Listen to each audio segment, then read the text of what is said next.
I had a client last month, successful guy, good looking, great career. The kind of man who, on paper, should have no problem dating. He sat down in our session and he told me he deleted every dating app, blocked every option he had, and had zero intention of going back. I asked him why. He didn't get angry, he didn't get defensive. He just looked at me and said, "Coach, I'm exhausted and I don't think it's worth it anymore." Most people would hear that and call it giving up. I heard something very different. I heard a man who had genuinely tried and concluded that the return wasn't worth the investment. After coaching hundreds of people through relationships, breakups, and everything in between, I can tell you that conversation shook me.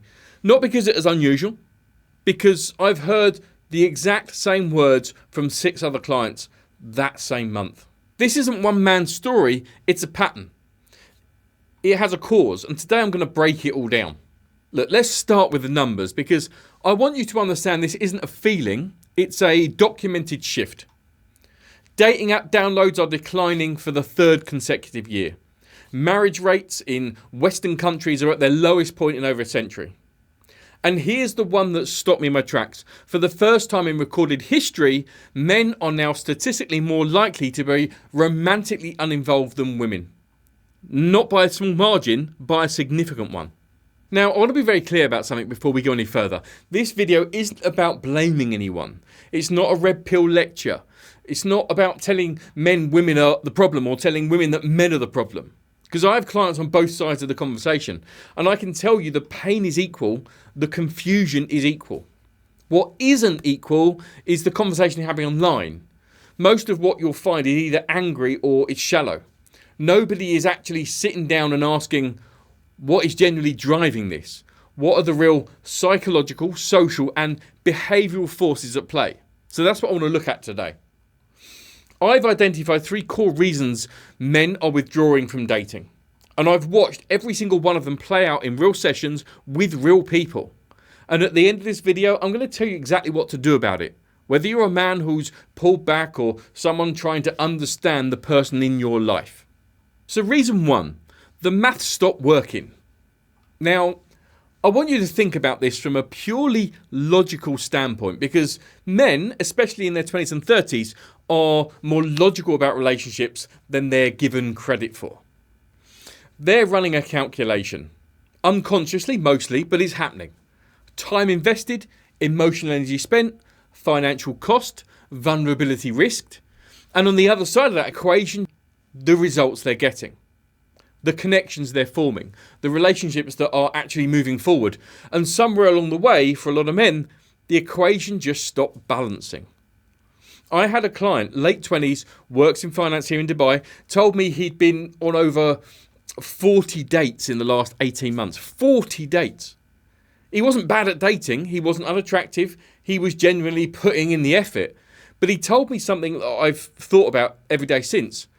He said, I've spent more time optimizing my dating profile than I've spent on anything else in my life. And I've got nothing to show for it. Now, here's where I push back with my clients, because the problem isn't the effort. The problem is where the effort is going. Most men have been taught to perform in dating, to impress, to entertain, to present a version of themselves that they think will be accepted. Nobody's really taught them how to connect. Those are completely different skills. Performing gets you first dates. Connecting gets you relationships. So the effort reward collapse isn't happening because dating is broken. It's happening because men are investing energy in the wrong currency. And until someone shows them a difference, they'll keep burning out. Or they'll quit entirely. The math can work, but only when you know what you're actually calculating. Reason 2. Nobody knows what men are supposed to be anymore. And I want to say this with complete sincerity. I don't say this to be provocative. I say it because I've sat across from men who are genuinely good people and watched them completely freeze. Not from arrogance, not from laziness, but from confusion. Because look at the message men are receiving right now.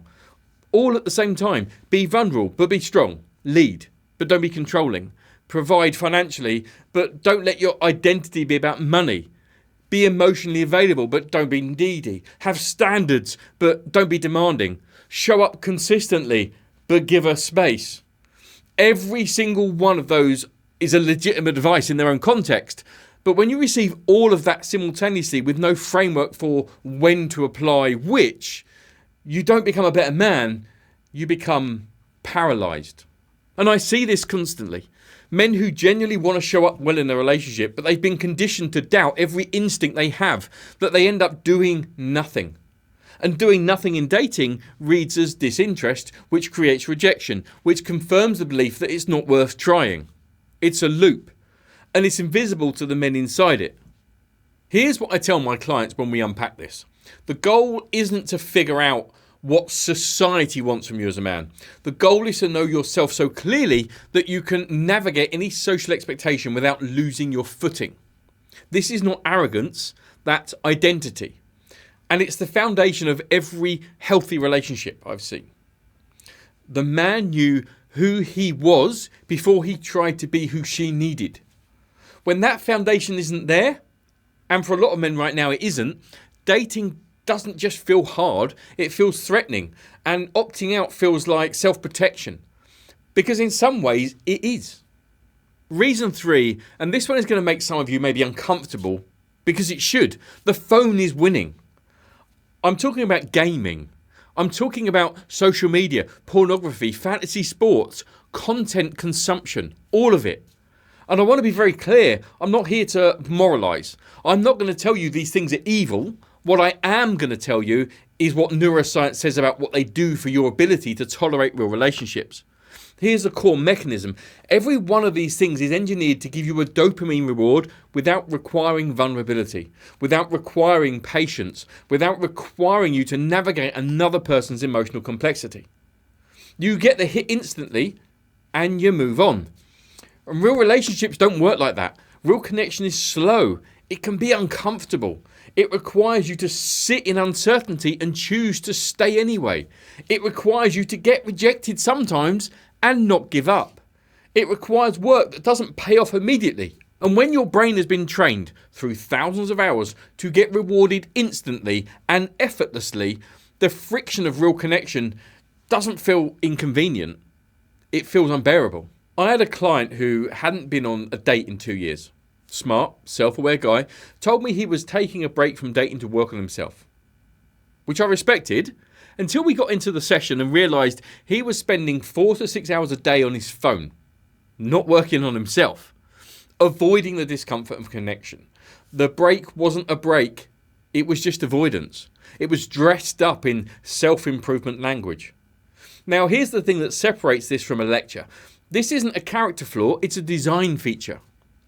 These platforms are built by the smartest engineers in the world, specifically to keep you engaged. You're not weak for being affected by them, you're just human. But here's what my clients who break the pattern have in common. They don't just delete the apps and white knuckle through it, they replace the dopamine source. They invest in something that gives a real reward, physical training, building something, learning a skill, deepening a friendship. They retrain the baseline. And then gradually, the friction of real relationships becomes tolerable again, then manageable, and then worth it. Before I get into the solutions, because we are getting into solutions, drop me a comment right now. Which of these 3 reasons resonated most with you? The effort-reward collapse, the identity of confusion, or the digital trap? And I do try and read every comment, and I reply if I can. And your answers genuinely shape what I make next. Subscribe if you haven't. The next video is going to go even deeper on one of these, potentially. Now, let's talk about what you actually do. I want to give you something real here, not platitudes, not just putting yourself out there. Actual frameworks that I use with clients. So first, the audit. I've pulled back from dating or considering it. I want you to do one thing before you make that permanent decision. Audit your inputs. What have you actually tried? How have you shown up? And be brutally honest. Not self-critical, honest. Because there's a version of quitting dating that is a conscious, grounded decision. I'm taking emotional time to rebuild myself, reset my standards, and re-enter from a stronger position. That's healthy. I've recommended that to clients. And then there's a version of quitting dating that is avoidance. That is fear wearing a mask. And that version costs you. It compounds over time. It reinforces your isolation and it never actually gets resolved by waiting. The audit tells you which version you're living, and it's the first thing we do in my coaching sessions. Second, build your foundation before you build a relationship. This sounds like a cliche, but it isn't. Or what I mean specifically is, before you think about what you want in a partner, get clearer on who you are without one. Your values, your non-negotiables, your vision for your life in 5 years, the kind of man you're already becoming. Because here's what I've seen in hundreds of sessions. Men who know this clearly attract differently. They communicate differently. They set boundaries without aggression. They don't chase, they evaluate. And that shift alone changes everything about how you date.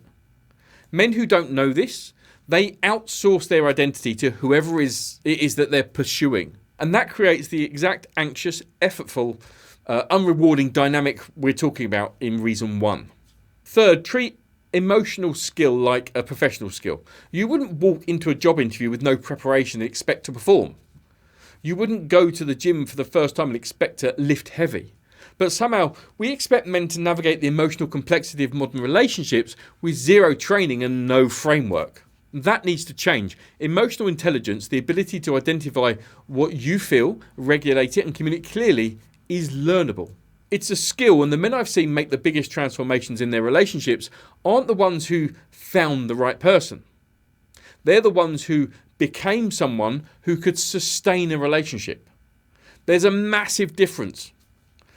Fourth, manage your inputs.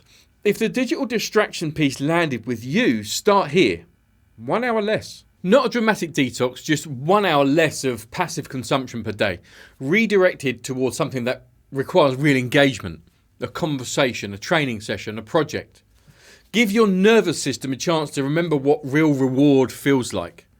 Small shifts, they compound over 90 days.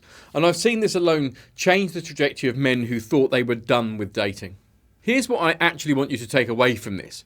Men are not broken and dating is not dead, but something has shifted culturally, technologically, psychologically, and the old default of just figure it out as you go isn't working for a lot of people anymore. The men I've seen build genuinely great relationships in the last few years have one thing in common. They stopped waiting for the right circumstances and started investing in themselves as the primary variable. Not the apps, not the dating market, not the other person, themselves. That's not a motivational poster. That's what I watch happening in sessions over months with real people, and it works. And it starts with one decision: to take this seriously, to treat your emotional and relational development with the same energy you give your career, your fitness, or your finances. If you do that consistently, the results will follow. I've seen it too many times to doubt it. Now, if this video is connected with something real for you, I want to tell you about ways I can help you take this further. The first is my self-paced online course built specifically for men. It takes everything covered today, the identity work, the emotional skill building, the mindset shift, and walks you through it all at your own pace in your own time. If you're not ready for one-on-one coaching or just want to start somewhere, then this is definitely the place. The link will be in the description. The second is my one-to-one coaching, direct. If you're at a point where you want real accountability, a structured process, and someone in your corner who's done this with hundreds of clients, then please reach out. I only work with a small number of clients at a time because the work requires real attention. The details for how to get in touch are also in the description below. Either way, if this added value, share it with other guys who need to hear it, and please do subscribe for more, and I'll see you in the next one.